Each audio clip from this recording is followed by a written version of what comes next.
এই মাস আমাদেরকে কি শিক্ষা দেয়? ধৈর্য শিক্ষা দেয়। ধৈর্য শিক্ষা দেয়।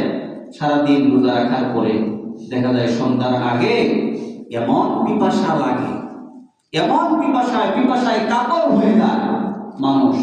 পানিও সামনে আছে, শরবতও সামনে আছে, ইচ্ছা করলেই পান করতে পারে, কিন্তু পান করে কেন?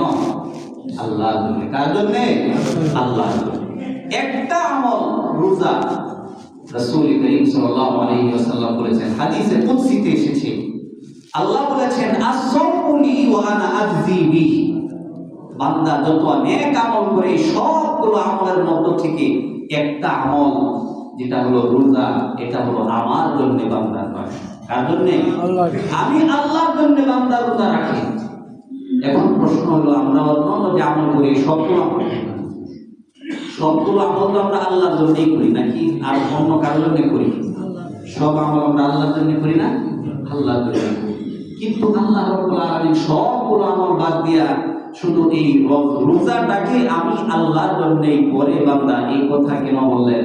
কারণ হলো এই, আমরা নামাজ পড়ি, আমরা হজ করি, আমরা যাকাত দেই, দান সদকা করি, কুরবানি করি, এগুলোর মধ্যে দুইটা দিক আছে। একটা হলো মনের দিক, আরেকটা হলো কি বাহ্যিক দিক। অর্থাৎ আমার মন যদি চায় যে আমি আল্লাহর জন্য করতেছি, আবার এটারও সুযোগ আছে মানুষের দেখো আমি তাহাজ্জুদ নামাজ পড়তেছি, আমি ৫ ওয়াক্ত নামাজ পড়তেছি, আমি ৫ ওয়াক্ত নামাজি, মানুষে দেখে আমাকে কি মনে করবে? অনেক বড় ইবাদত গুজার মনে করবে। আমি কুরবানি করতেছি সবচেয়ে বড় গরুটা, মানুষে বলবো ও অমুকের পুত্র অমুক সবচেয়ে বড় গরু কুরবানি করেছে। এটা বলার সুযোগ আছে, মানুষকে দেখানোর সুযোগ আছে না? আছে। দান সদকা করার ক্ষেত্রেও আমি মসজিদে ২০ লাখ টাকা দিলাম, এখানেও মানুষকে দেখানোর কি আছে? সুযোগ আছে। কিন্তু রোজা এমন এক আমল, এই আমল মানুষকে দেখানোর কি নাই? কোনো সুযোগ নাই। ইচ্ছা করলে যখন কেউ ঘরে একাকী থাকে, কেউ থাকে না, বান্দা ইচ্ছা করলে কি করতে পারে? পানি খেয়ে ফেলতে পারে। গোসলখানায় ঢুকছে, কেউ নাই, গোসলখানায় কি আর কেউ আছে? কেউ নাই।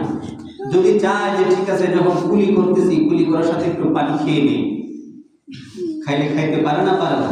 দেখবে কেউ? দুনিয়া কেউ দেখবে না, জানবেও না, ঘরে মানুষ তারাও জানবে না, কিন্তু সে ভয় করে কাকে? আল্লাহকে। মনে করতেছে দুনিয়ার কেউ না দেখুক, আমার আল্লাহ আমাকে কি করতেছে? দেখতেছে। এই জন্য পুকুরেও গোসল করার সময় যখন ডুব দেয় পুকুরে, ইচ্ছা করলে সেই ডুবের ভিতরেও পানি খাইতে পারে, সেখানেও পানি খায় না। কার জন্য? আল্লাহ। রোজা এমন এক আমল, এটা দুনিয়ার কারো জন্য না, কাউকে